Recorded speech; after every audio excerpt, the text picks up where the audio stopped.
On Insightful Inspiration, Isabelle Landreville chats with a mosaic of brilliant individuals that help shape the insights industry. We live stream episodes to LinkedIn, and you can listen on all major podcast networks.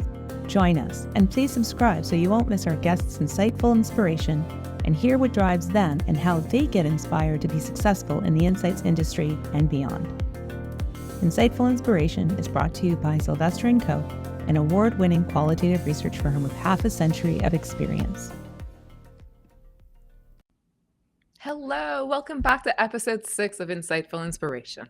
Consumers live narratives. All they have are stories, and I've been saying that for years and years. And the more companies can understand those narratives and be part of them, the better. But how can this be done? Hello, my name is Isabelle Landreville, President and Chief Insight Seeker at Sylvester & Co. here, where we've been aiming at understanding people for 5 decades and listening to their stories, and your host, of course, of Insightful Inspiration. Today, I'm really excited because I'm joined with Kristian Alomá, author of Start with the Story and founder and CEO of Threadline. He's a branding and experience design consultant and describes his work as a couples therapist, which totally struck a chord with me, between clients and their customers. It's all about the relationship. He helps them figure out what they like about each other and how they can strengthen their relationship. Welcome to the show, Kristian. For having me. Thanks for having me. I'm excited to be here. I'm very excited that we're chatting. I love the book. I think there's such an interesting aspect, and we've been saying all we have are stories. Right? It's true, and it really sort of is not only, I mean, obviously I wrote this book for basically the branding and insights professional, but I mean, this is a universal sort of structure of humanity, right? We are creating stories day in and day out about our lives, whether we tell them to others or not. Our life is basically one long sort of Netflix binge, if you will, right? And so each day we kind of get back into the story and try to sort of experience it, shape it, make sense of it. And it all happens through story. Yeah. And so can we take a step back? Can you sort of immerse our listeners and maybe me and explain the concept of the narrative economy and how it shapes consumer choices? Sure. So the narrative economy is an idea that sort of I stumbled into from my research in narrative psychology. So my Ph.D. background focused on consumer identity, and identity work very naturally leads us into narrative psychology. And what that sort of told us was people create stories to make sense of themselves. It's how they manage their identity, by sort of shaping stories, right? So if I think I'm a creative person, I tell stories about when I was creative. If I think I'm a generous person, I tell stories about when I was generous. But when we saw that sort of bridge over to the consumer world, one of the things that I realized was people are using those brands to shape those stories, right? So when I think I'm creative, I will also talk about my Apple technology because Apple makes me feel creative. And when I think that I am brave, I will talk about, the company I went skydiving with, things like that. And so what we realized in doing this research is that people don't just buy products or services or brands because they serve some functional need. They don't just buy them because they serve an emotional need. They buy them because they help them tell stories about themselves that they want to tell. And that's what drives the narrative economy. If we don't sort of tap into the idea that they are buying and engaging with our business because of the stories we allow them to tell, we're going to miss out on a huge part of why they buy. Which brings me to, I think in your book, you have this really exciting example about, box cake mixes, and how initially they failed and how that ties back. Can you tell us more about that? I think that really is a good example. Absolutely. I mean, this is back in, I think it's the 50s when sort of pre-mixed cake mixes came onto the marketplace. And what was interesting about it is that the first version that launched basically had everything you needed. You just had to add water, right? And mix and bake. And it bombed, right? And the reason it bombed is that we were looking at this time, right, mostly housewives who were really sort of saw baking and cooking as expressions of love. And then they would look at a box mix and they'd say, if all I have to do is add water, did I really bake? And then the deeper question is, do I really love my family if I didn't bake, right? And so they sort of looked at this and they started sort of figuring out what was going on. And they realized if we just take out a couple of elements, right? If we take out the egg and we take out the oil and we make it so that there's 3 ingredients they have to add to this cake mix, just 3, they can tell themselves, the people who purchase these cake mixes could tell themselves, I'm baking, and therefore I love my family because I added egg, I added oil, I added water, and then I made a cake, right? And that was all they needed to be able to sort of affirm this story of I am doing something because I love someone, right? It's not just I went to the store and bought a cake and didn't think about it. I just added water and put it in the oven and didn't think about it. They're physically sort of a part of that process, and that feels like a story that they can then say, I made this cake for my family. I made this cake for my loved ones. It gave them a role to play in the relationship. Exactly. It made them, one of the things I talk a lot about is not just did it give them a role to play, but what's really critical in these sort of brand consumer relationships is it made them a hero in that story, right? The sort of cake mix that you just add water, the hero is the cake mix. It's not the person. But the cake mix where I actually have to do something, where it can turn out wrong, right? I then play the role of hero. So I am centered in my story. And that's a mistake a lot of brands make, where we are told from a marketing perspective, talk about yourself, talk about your benefits, talk about why they should buy you. And we sometimes overdo that to the point where there's no space for the consumer in the story at all, right? And so if we make room for those consumers to be a hero in that story, to be a hero in their story, they're going to want to sort of connect with us more often because we make them feel like heroes. Is it always hero? Is that always kind of the role the consumer has to play in that relationship? It's hard to say. I mean, from a psychological perspective, the healthiest position for any of us is in the hero of our own story. But it isn't that we have to be in that role every single time. We can be partners. And also the brands or the other sort of players in these stories can also have pretty equivalent sort of status as well, right? So it could be sidekick, it could be artifact, like a weapon, a tool, a resource in that story, or it could be, sort of co-hero, right? Like Batman and Superman together. But it's that the sort of story is enabled or amplified, or it sort of produces a better outcome because both elements are present. It ties back to the relationship. They both have to play a role. Does the Absolutely. role necessarily have to complement one another? It's interesting because There's different types of relationship, right? Oh, You can for sure. silo, you can serve interlock, codependent, let's face it. Right. And to be honest, and there's a lot of research that's been done on the different kinds of relationships brands can build with people, and not all of them are healthy, right? So some of them are dependent relationships or abusive relationships, right? I mean, many of us probably have a relationship with a social media platform that we consider almost abusive, right? To some degree. And so it isn't always the sort of quote unquote healthiest relationship, but it can be different kinds of relationships. So in the specific sort of focus of my dissertation was looking at how deep the relationship was with the brand, right? Is it equivalent to like my significant other, or is it my neighbor down the road that I don't really know so well? And it can be any of those and still be a successful brand, right? It can sort of align anywhere. So a lot of it is part of what is the consumer giving you permission to do in this relationship? And where do you want to be? Because when you're deeper into the relationship, not only is there more opportunity, but there's a lot more responsibility. There's a lot more on at stake if you do something wrong in that relationship, right? So there's an intensity level that you have to gauge for either where you want to play as a brand, ethically speaking, brand values and whatnot, but also permission-wise or believability-wise, where the consumer will sort of meet you or let you go. Absolutely, right? I mean, there's a great example of Volkswagen. So Volkswagen, years ago, they have a strong brand relationship with their customers. Typically, customers really love their Volkswagen cars, all that sort of stuff. And a number of their customers are sort of very environmentally conscious. And that's part of what draws them to the brand, right? And they had the diesel options, they had the low emission options, all these sorts of things. There was a really strong relationship here, right? Maybe on a scale of 1 to 7, it was like a 4, 5, right? On the higher end of that scale. Now, when Dieselgate broke, right, and it was discovered that Volkswagen was manipulating sort of its reports to make it seem as though they were more eco-friendly than they actually were, it wasn't that trust was broken, which it was.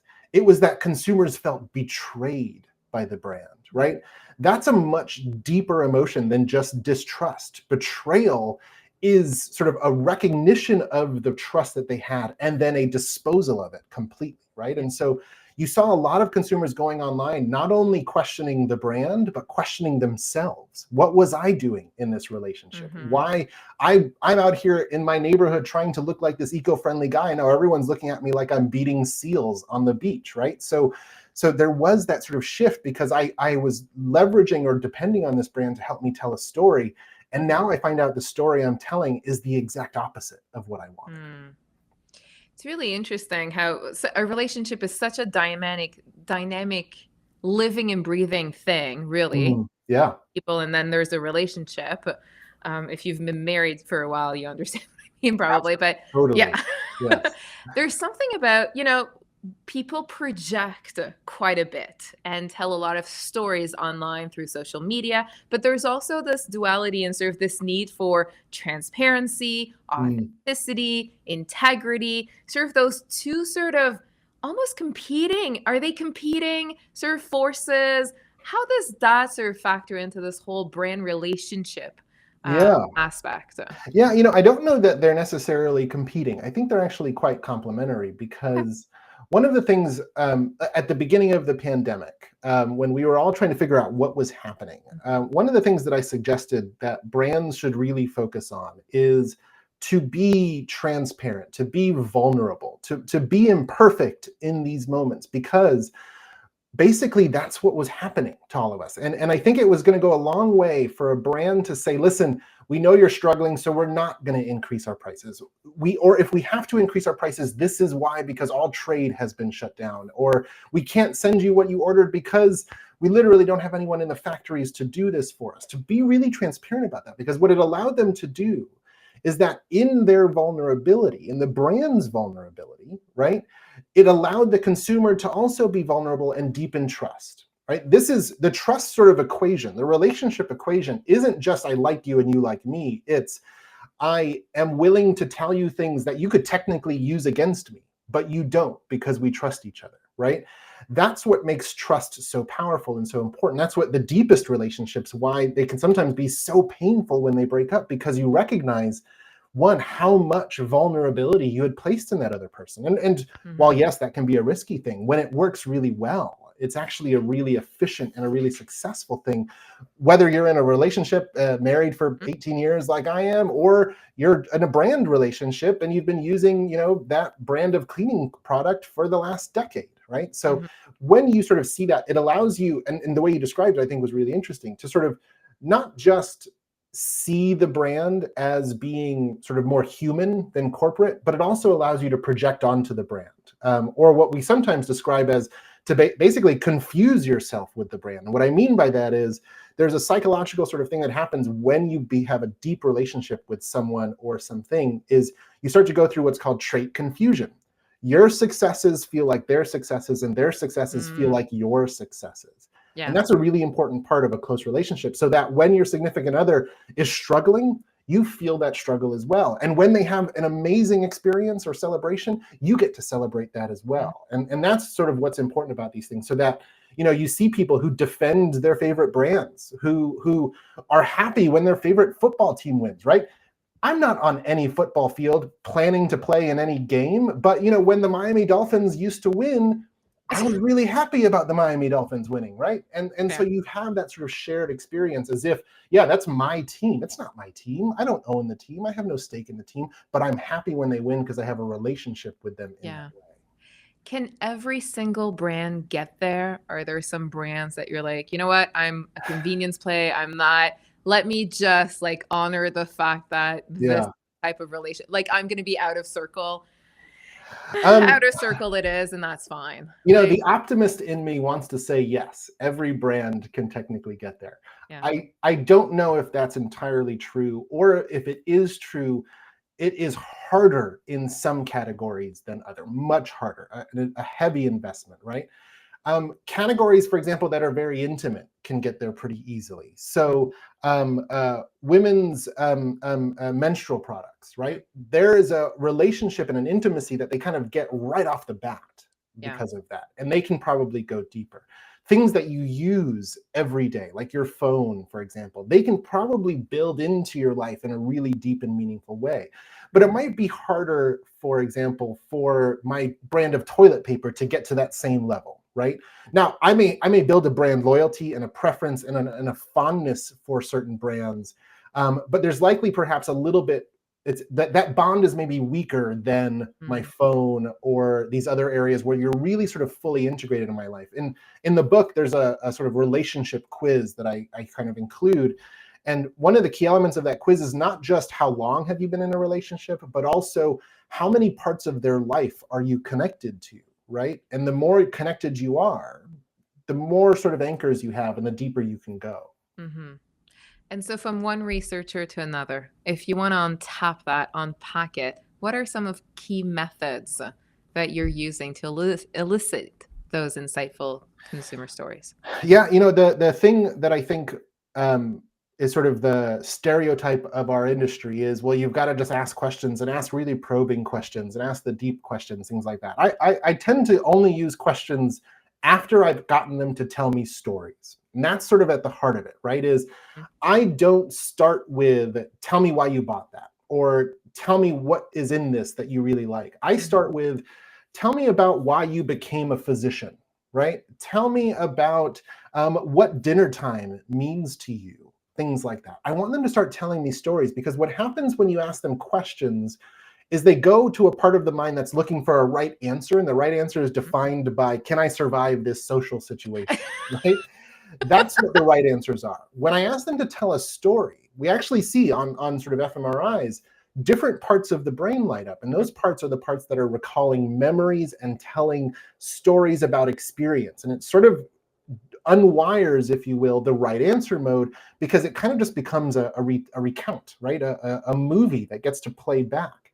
And when you get them to do that, when you get them to tell those stories and you get them to immerse themselves in those stories, what happens is a thing called narrative transportation. They are transported back into that memory, back into that moment, to the point where they start to feel the emotions as if it were happening again for the first time. And that's a sweet spot for research, right? You want them to be experiencing that as real time as possible, knowing how artificial the research context can be.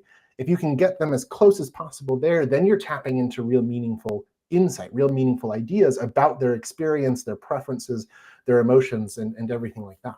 Yeah, I think it's really interesting. So first off, it's not a question and answer thing. So very much like me, you start by actually asking them a very open-ended question Oh, yeah. that they don't know where you want to go, or they don't know how to please you. So they'll just Absolutely. revert back to whatever their truth is, which I Yeah. love.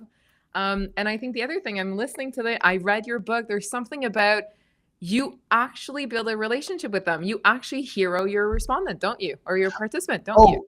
In that sense. Absolutely. Within Threadline, the thing that we tell when we start training moderators and things like that is, one of the critical elements of getting someone to tell stories is to acknowledge the vulnerability of storytelling, right? They are telling you experiences that they may not tell their significant other, right? In many cases, they may not tell anyone else. And so for that moment, for that hour, for that 75 minutes, you are building this really sort of interesting relationship, almost akin to like a therapy relationship in some cases, right? Where you become this sort of empty, trusted vessel that they can pour their ideas into, their insights. And I love what you said. In many cases, if you do this well, they're not sure why they talk to you, right? Like they're like, they come in and you'll often see them leave the air, but like, I don't know what you wanted, but this was really fun, right? Like, Yeah. It was a really enjoyable. And that's the other element is, storytelling is so much more fun, just as the simple term for it, right, than answering a CIA-driven barrage of questions, right? Like, it's not an interrogation. It's not something where they feel like they got right or wrong.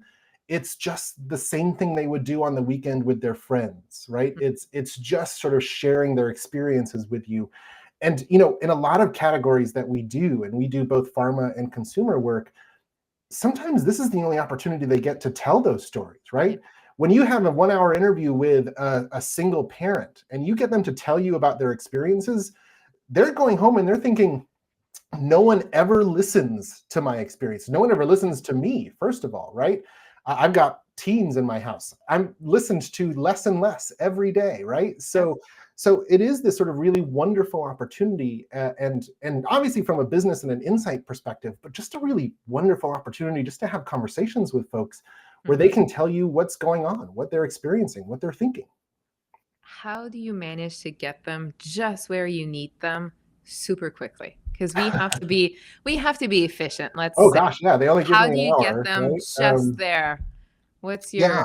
your magic? There's a couple of things that I suggest. One is I always go in feigning, in some cases feigning, not always, ignorance, right? Like, I don't know what you know. And I start off with that. I let them know. And it's not quite, there's sort of the beginner's mind concept where you kind of play dumb. It's not quite that. Like, I know this category, but I don't know your experiences. Right off the bat, I let them know, not only is there no right or wrong answers, but you're literally the expert in this room about your experience right now. So I really want to make sure that they feel comfortable and in control. And then I almost always start with the easiest story I can think of for them to tell, right? So with physicians, it's like, tell me about when you decided to become an oncologist, right? Now, they're coming into this conversation immediately thinking, I need to tell them why I prescribe this drug, all this sort of stuff. Or if it's someone who loves travel, I'm like, tell me about the first time you visited another country, right? Really sort of easy stories that are really typically the most rewarding stories and memories that they can think of, right? This is sort of how you then set that groundwork. And I very quickly teach them not only that it's safe to tell stories here, but that's what I'm going to ask you to do for the rest of the conversation. And that typically does it, right? Right after that first interview. Now, it's not perfect, don't get me wrong. You still have some who are like, what? And, they want to push back. But for the majority of the time, once you get them into a story, once you get them telling the story, you can feel an energy shift in the interview from sort of defensive and protective of their ideas to suddenly sharing like you've known them for 10 years. Yeah. I can totally understand what you're talking about. I've experienced it multiple times throughout my career. Have you ever had the same people share stories at different points, either over time? And I'm thinking, and the question comes from the example that you shared about being a mother or a single parent. Oh, yeah. It's such a continuous thing. Your opinion, your stories can be so much tinted by the fact that, I'm talking to you at 1, I had a bad morning, the school called, blah, blah, blah, versus I just had the best long weekend with my kids. That's right. Have you ever had the privilege to actually do that in your line of work? With market research, less often have we done like a longitudinal study in that way. A couple of times we've gotten to do that, and it's maybe been, a 3-month sort of span per se. Or, maybe there's a week-long sort of diary exercise that we're moderating, and then we have a conversation at the end of the diary exercise, things like that. But I do know from an academic perspective that those stories change over time. Right. And that is sort of the whole nature of narrative psychology. It is a constant revision of your story. It is constantly being changed and updated. And it's being changed and updated either because the story that you've been telling yourself doesn't match the behavior that you're engaging in right now. So you need to change that story a little bit to match, right? A little cognitive dissonance happening. Or the behavior doesn't match the story, so you want to change that behavior, right? Like, oh, I'm a generous person, I'm not being very generous here, I need to change. Or you know what, I am a generous person, but I'm also a shrewd business person that's looking to succeed, right? So Yeah. I'm going to change that story so that I'm shrewd and generous. I'm that combo, whatever it may be, right? And so you'll see those stories shift and change, and you'll especially see them change over, you know, a lifetime. You know, that's some of the core work when you look at, you know, areas of like Eric Erikson and stages of development. Those stories certainly change, but to your point, those stories also change within context. So if I talk to a parent after a day when their child finally slept through the night, right? Yeah. That story's context is very different from when I talk to them after they have just sort of gotten one out of the ER, the other three are doing their homework, and their partner is traveling, right? Like that's going to be a different story context. And so context is really king when it comes to storytelling. And so you have to understand that context. Yeah. How do you factor that in? You know, part of it is, you know, when we do this sort of research, when we do this synthesis, one of the things that we're asking for right off the bat is the context, right? That first opening story is a context setting story, so that I then understand every story that follows is situated within that story, right? And so, you know, if I understand, for example, that physicians really sort of see medicine as a way to, you know, finally make a difference in the world, and then they start telling me stories about treating a type of cancer and feeling like they have no options, and so they can't do anything, I can understand really clearly how deep that frustration is because I understood the context first. So it's really about kind of getting that first story out. And I always describe it as, you want to understand the context of an experience, because context is sort of the definition of everything. It helps you understand everything. One of the examples is if you're speeding down a road, one of the last things that you should do is jump out of the car, right? But if you understand that the context is that your car's brakes have broken and you're approaching a cliff, suddenly jumping out of the car makes all the sense in the world. Makes perfect sense. So you want to get that context, and then you want to understand the category of, and market research like parlance, right, is understanding the category you're studying and how it fits within that context. Okay. And then you understand the behaviors within that category. So their relationships to brands, their choices that they're making, and that all sort of nestles into each other to give you a really clear picture of what's happening. So you fully understand the behavior, which most of our clients want to know, but you've got to understand the context in order to understand that. Yeah. You're talking about stories, behavior, how one feeds into the other and vice versa. It's a sort of two-way system. What happens? We were joking about reality TV earlier when we were sound check and whatnot. What do people always, are people self-aware and honest with one another enough to actually make sure they do this and they actually change their story to match the behavior and vice versa? Or do they sometimes just, you know, coexist? Yeah. In their sort of own lanes. So, the research tells us that we are pretty much only aware of about 5% of what's happening inside our heads, right? So for the most part, no, we're not very self-aware. Now, is it working and happening? Yes, right? We have these stories that are sometimes stories we're not fully aware of, that are sort of kind of being told and retold inside our head, and are subtly and subconsciously influencing our behaviors and vice versa. And what's interesting is we are doing that for ourselves. So every time we go through an experience, right, we try to make sense of that experience in some way, shape, or form. And that gets added to sort of these narratives that we've got collecting in our head. But then also when we're observing others, right, like reality TV, we're learning from those narratives as well. And, you know, one of the reasons, at least in the early days of reality TV, when it first came out, one of the reasons we loved reality TV is they often featured people's lives that were in complete chaos, right? Sure. And the reason we like that is because we could look at that and say, my chaos is not as bad as that chaos. I'm so much better.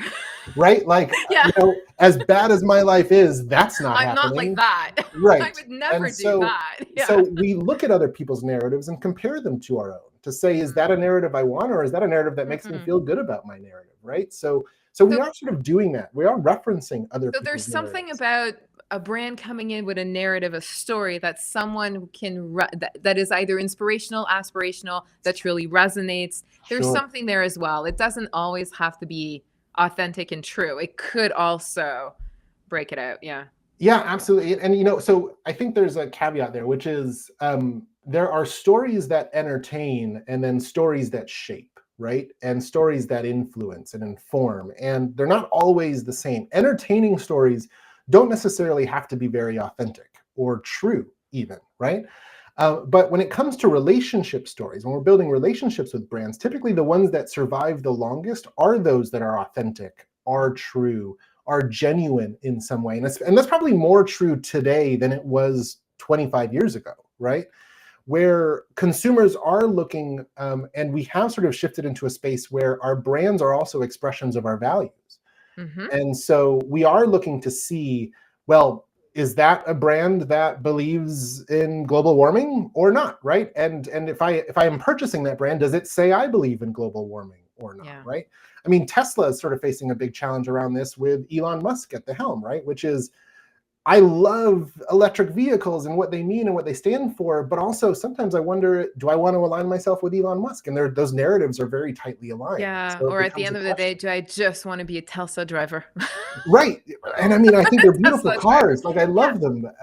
And so that's the sort of risk, because I think we all recognize we're telling our own stories, but people are also creating stories about us, right?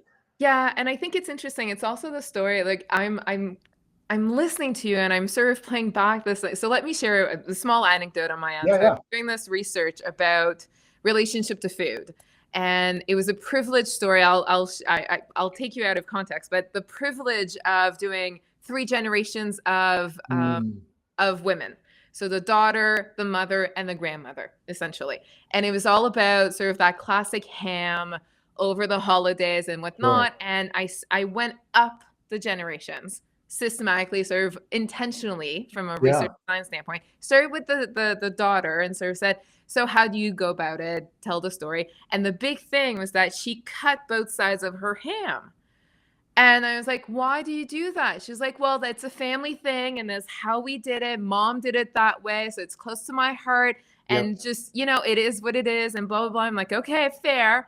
Went to the mom with the daughter. Like, what's your story? What's the story? She was talking to me about the tradition and how she's keeping it alive today, and the ham, cutting both sides. And she's like, oh, yeah, that's how my mom. I'm like, okay, this is kind of the Tide story. Why do you use Tide? Because my mother used to use Tide. Why do you? Because my grandma, like, that sort of. And then we were privileged enough to actually bring the conversation with the daughter and the mother to the grandmother. And the grandmother said, well, I had X number of mouths to feed. The butcher would only give me this size ham because it was more expensive any other way, and I couldn't afford a bigger pot. So I would cut the ham on both sides to be able to fit in the pot that I could afford, and then I'd freeze the other and do something else with it because it was another meal for my family. Love that example. Why do you love that example? Well, the story doesn't have to start meaningful to be meaningful, right? Yeah. It's and to your point, I think that you're making before, it's each of those stories meant something different to the individual who told them, right? And to grandma, it was a basically an exercise of economy, right? Like, I have this pot, I can only fit a ham this big in this pot, so I cut off the ends. Now, she likely didn't think much more of it than that, other than it became, I always cut off the ends because I had this pot. And so mom interprets and sees that as, in our house, we cut off the ends, right? That story then gets passed to the child, who is like, this is what grandma taught me, right? Yeah. And that becomes meaningful, not because of any of those other things, other than this is a symbol of my grandmother here, right? It reminds me of a sort of a funny similar story where, so my family is Caribbean, Cuban and Jamaican background. And I was off in college one day. I didn't do much experimentation, but the experiments I did would typically be in diet, right? So I was like, I'm going to give up pork this month and see what happens. I called my father to tell him I had given up pork. And he says, so are you not Cuban anymore, right? Now, he was joking with me because the idea was Cubans live on pork. Pork was one of the staples of the Cuban diet, right? And yet, here I was, not even fully realizing it, sort of challenging this Cuban narrative of what it means to be Cuban, in my life, right? Now, to this day, I still uphold some of those narratives, right? Like my wife and I joke, whenever we move houses, the first thing I need to buy is a can of black beans, because black beans are a part of Cuban culture. Like it's not a Cuban house if there isn't a can of black beans in the house. And I fully live by these things. Now, my father may not have a can of black beans in his house to this day, for all I know, but I've adopted that story. It's now my story, and I'm making sense of it in the way that makes meaning to me, and passing that on to my kids. We'll see what my kids do with all of that in the end of the day.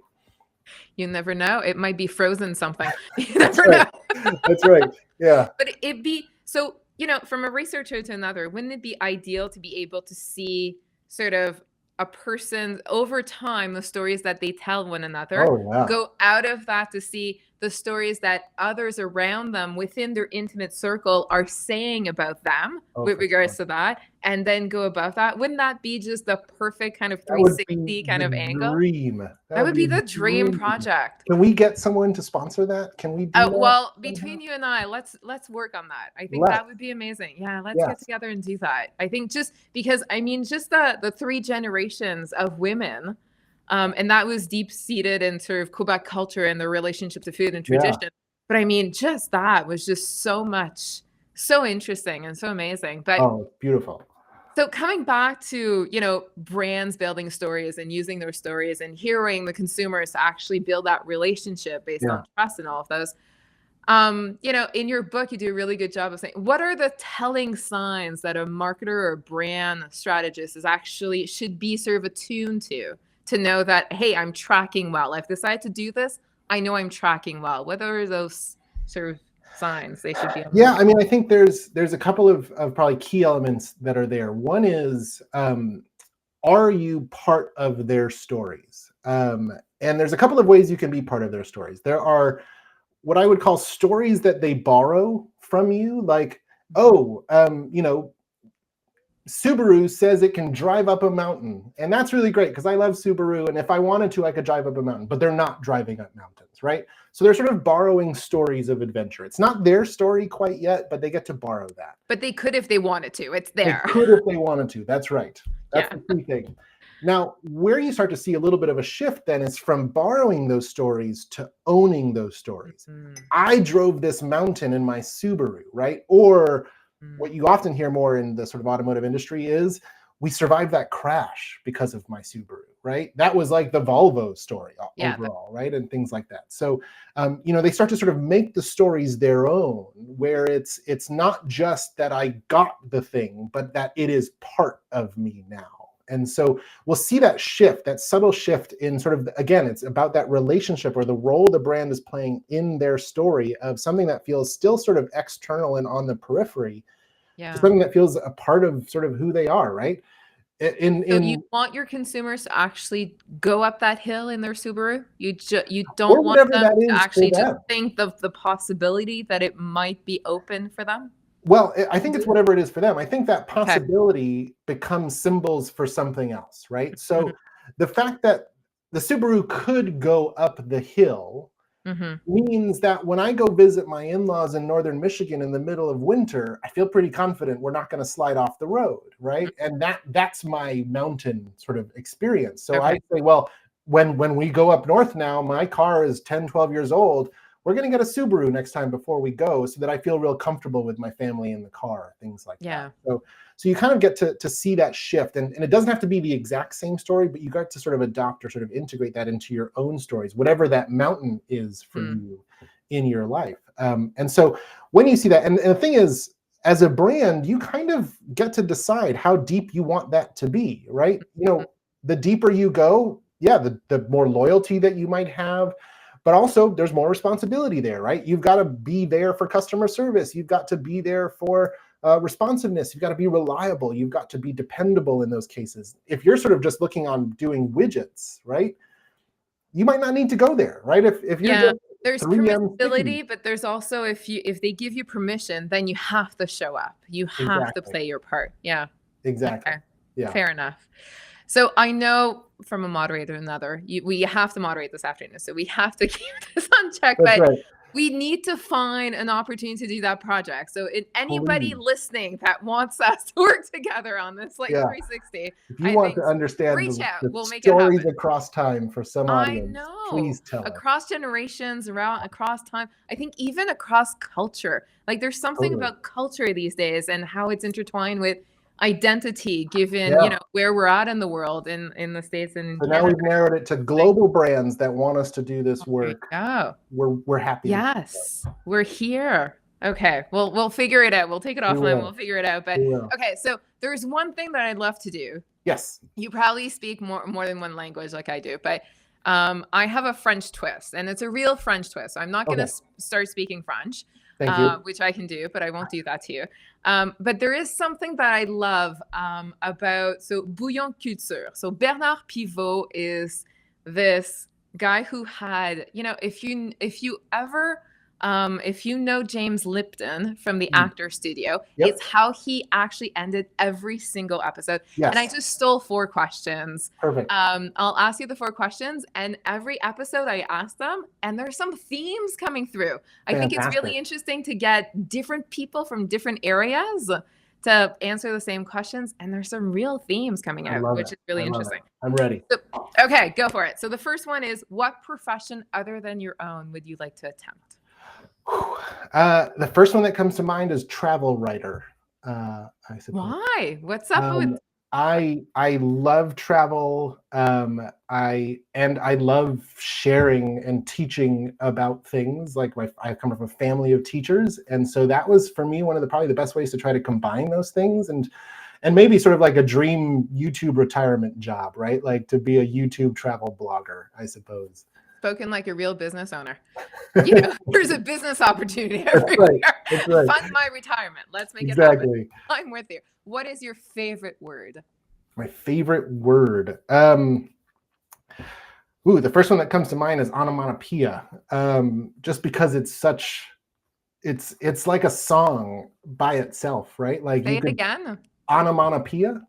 And what does it mean? If I remember correctly, it is the when words that sound like the thing they are, like chirp, things like that. I believe, if I remember, my English teaching mother would probably be very disappointed with me right now, not remembering onomatopoeia fully, but I believe that's what it is.